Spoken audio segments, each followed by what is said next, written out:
magandang hapon po, Mamigs family around the world. Luzon, Visayas at Mindanao at sa ating mga kamamigs na OFW saan mang sulok ng mundo. Sana'y nasa mabuting kalagayan kayo at kalusugan. Gayong Sunday ngayon, araw ng ating pahinga. Sa mga nagpapahinga ngayon, enjoy lang po. At sa mga nagtatrabaho naman, ingat-ingat po tayo. God bless po sa inyong lahat. Ngayon po ay ating babasahin ang karugtong ng kwento ng pag-ibig na ating sindar na si Ruby Haralazo na taga Caloocan City. Bago po ang lahat, may mga pa-shoutout at pabati po tayo. Good afternoon to Philly Libatan from Lipa City, Batangas. Taga Negros Oriental po siya at doon po nagtatrabaho sa Lipa City, Batangas yung amo niya. Taga doon daw po. Okay, hello po sa inyo. Naway, nagre-relax po kayo ngayong Sunday ngayon. Enjoy po at samahan niyo po ako sa ating segment na Love and Life Story inspired by Mamigs. Hello din po sa aking mga members sa group page ko na Mamigs Family Around the World, sa aming mga GC 1, 2, 3, and 4. Magandang hapon po sa inyong lahat, sa aking mga admins and moderators at sa aking co-founder. Hello po sa inyo. Samahan niyo po ako na basahin ang karugtong ng kwento na ating binasa nung nakaraang linggo. Bago po ang lahat, ako po ay maghahandog ng isang magandang awitin para po sa inyong lahat.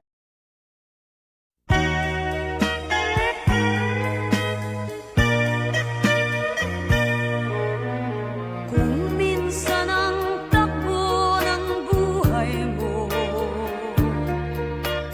pagdurusan ito'y walang hanggan. Huwag kang manindim, ang buhay gulong ng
pagpapalay po sa inyo. Ating kamustahin ang ating mga kabunso na nasalanta ng bagyong Odette. Ang laki talaga ng damage.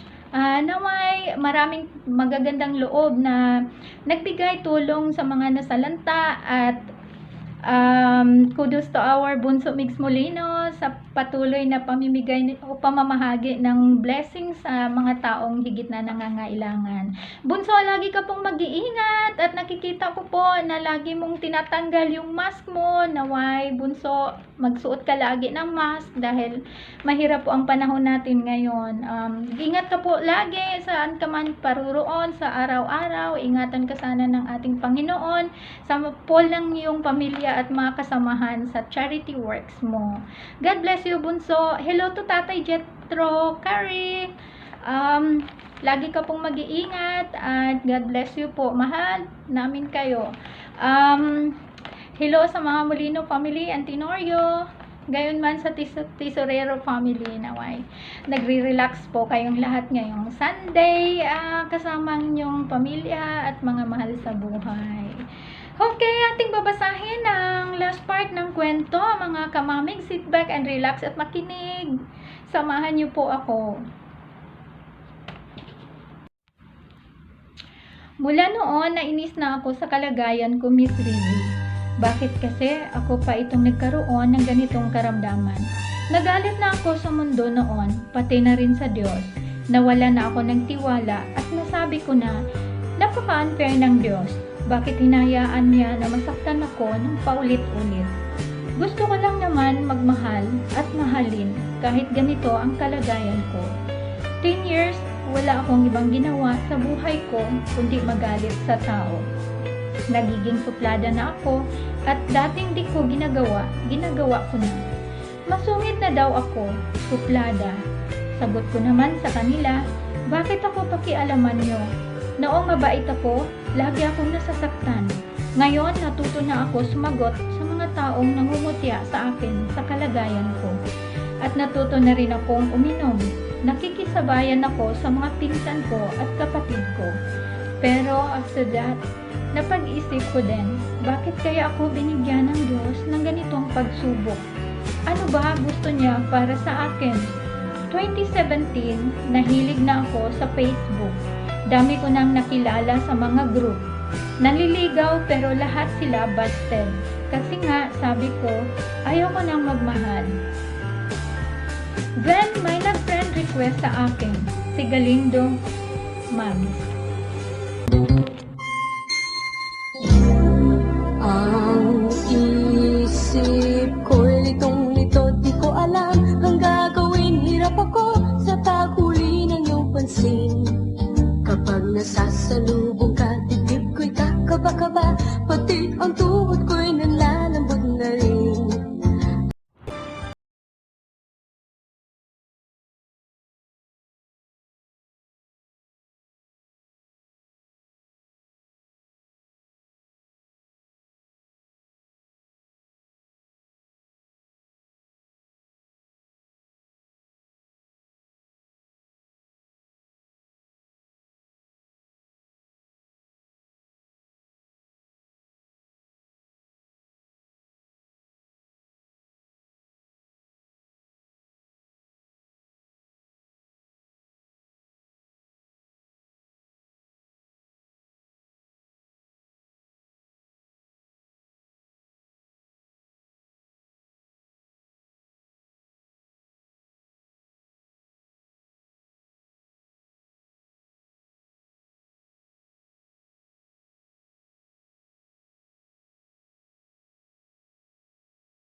premyo.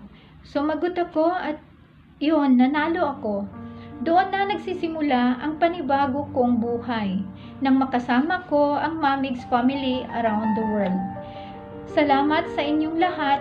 Naway kapulutan nyo ng aral ang aking buhay na kahit may kapansanan ako, natuto akong lumaban sa hamon ng buhay at nanumbalik kay God ang aking tiwala na hanggat nandyan si God sa puso mo, hindi kanya pababayaan. Maraming salamat po sa iyo, Miss Rizzy. Sana'y na-inspired kayo sa aking kwentong pag-ibig inspired by Mamigs. God bless and bye-bye! See you in my next story about Dante Rianzares na boyfriend ko ngayon. Thank you po sa lahat ng nanonood at nakikinig. Bye-bye! God bless! Mwah-mwah! Sapsup! Ang iyong Cinder Ruby Haralazo of Caloocan City. Ayan! Sa wakas, natapos din yung napakahabang, masalimuot na kwentong pag-ibig ng ating isang kamamigs na si Ruby Haralazo, mga kamamigs. Talaga namang masakit. Masakit umibig. Masakit. Hindi masakit ang umibig. Masakit yung mabigo sa pag-ibig. Oh no. Pero, ang bagay na yan, hindi nakakadala. Sabi nga nila, ang puso, hanggat hindi nahanap yung tao na para sa kanya, yung kumbagang, yung destined para sa kanya, hindi napapagod. Talagang iibig at iibig yan. Hanggat matagpuan niya yung taong totoo na talagang kaparis niya. Diyos ko, grabing pinagdaanan. Oh my God, ilang beses na bigo. Pero laban lang, kamamigs Ruby, huwag kang sumuko. Dahil sabi nga ni Freddy Aguilar, tawanan lang ang problema. Ang umaayaw ay hindi nagwawagi. Tama ba?